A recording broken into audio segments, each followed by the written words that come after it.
Booker prize किताबों की दुनिया का सबसे बड़ा पुरस्कार। सिनेमा के लिए ऑस्कर्स, म्यूजिक के लिए ग्रामी और फैशन के लिए मेट गाला जितना बड़ा इवेंट। इंटरनेशनल बुकर प्राइज में भारत ने इतिहास रच दिया। लंदन में 25 मई की शाम मूल रूप से हिंदी भाषा में लिखी गई एक किताब को बुकर मिला। किताब का नाम है टूम्ब ऑफ सैंड, जो कि हिंदी भाषा में लिखे गए उपन्यास रेत समाधि का अंग्रेजी तर्जुमा है। इसकी लेखिका है गीतांजलि श्री, अनुवादक हैं डेजी रॉकवेल, दोनों महिलाएं।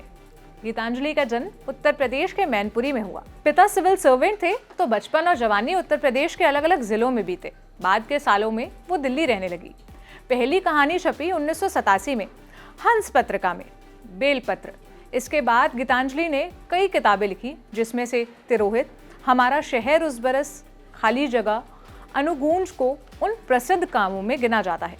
64 वर्षीय गीतांजलि के काम को अंग्रेजी, फ्रेंच, जर्मन, साइबेरियाई और कोरियाई सहित कई भाषाओं में अनुदित किया गया है। टूम्ब ऑफ सैंड ब्रिटेन में प्रकाशित होने वाली उनकी पहली किताब है। गीतांजलि की कहानियों पर कई नाटक भी बने। वो एक थिएटर ग्रुप विवादी के साथ भी लंबे समय तक जुड़ी रही। बुकर मिलने के बाद से ही सोशल मीडिया पर भारतीय, खासतौर पर साहित्य प्रेमी खूब खुश हैं। हिंदी साहित्य में इस घटना को बस एक घटना नहीं, एक संदर्भ बिंदु की तरह देखा जा रहा है।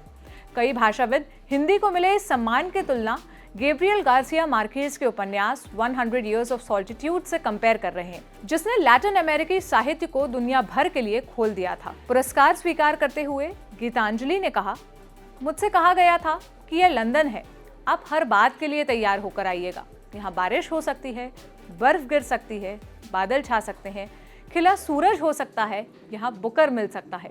इसलिए मैं तैयारी से आई थी, पर मुझे लगता है मैं अभी तैयार नहीं हूँ, मैं अभिभूत हूँ। गीतांजलि को जिस उपन्यास रेत समाधि के लिए पुरस्कार मिला, वो हिंदी में 2018 में छपा था। इसके बाद डेजी रॉकवेल ने उपन्यास को ट्रांसलेट किया और 2021 में टिल्टेड एक्सेस प्रिंट ने इसे टूम्ब ऑफ सैंड टाइटल के साथ छापा। रेत समाधि की कहानी क्या है, अब जरा सा वो जान लेते हैं। शांति से ज्यादा क्रांति मगन करती है, शील से ज्यादा अश्लील, आराधना से ज्यादा दहाड़ना, बनाने से ज्यादा बिगाड़ना, धीरे से ज्यादा अधीर, चुपचाप से ज्यादा मारघाप। ये पंक्ति रेत समाधि से है। उपन्यास की कहानी भी इसी पंक्ति की तासीर है। रेत समाधि की नायिका एक 80 वर्षीय महिला है, जिसके पति की मृत्यु हो गई है, जिसने पति को खोया है। उसके बाद से वो खाट पकड़ लेती है, किसी के उठाए नहीं उठती। फिर एक दिन उठती है नई बयार के साथ। महिला की एक बेटी भी है। बेटी का किरदार प्रोग्रेसिव है, अविवाहित औरत और एक इंडिपेंडेंट लड़की। बेटी माँ को अपने घर ले जाती है, उसका ख्याल रखती है। इस प्रोसेस में बेटी थोड़ी थोड़ी माँ और माँ थोड़ी थोड़ी बेटी बनने लगती है। इसके बाद कहानी में अलग अलग किरदार और घटनाएं आती हैं, अपने अलग अलग रंगों के साथ। और इन घटनाओं और किरदारों की आमद के साथ शुरू होती है टसल, नायिका के दिमाग की टसल, जहाँ वो अपने जिए हुए और भोगे हुए के बारे में सोचती है। इस किताब को हिंदी की ट्रेडिशनल परिपाटी में नए बिंब गढ़ने के लिए खूब सराहा गया। बुकर के नॉमिनेशन के ठीक बाद साहित्य वेबसाइट साहित्य तक पर किताब पर लंबी चर्चा हुई। हिंदी लेखिका डॉक्टर अनामिका, राजकमल ग्रुप के प्रमुख अशोक महेश्वरी, अनुवादक मनीषा तनेजा और मेडागास्कर के राजदूत अभय के ने किताब के हर पहलू पर बात की। कई बातें निकली, लेकिन एक बात जिस पर सभी पैनलिस्ट ने सहमति दिखाई, वो ये कि किताब में लेखिका का अक्स झलकता है।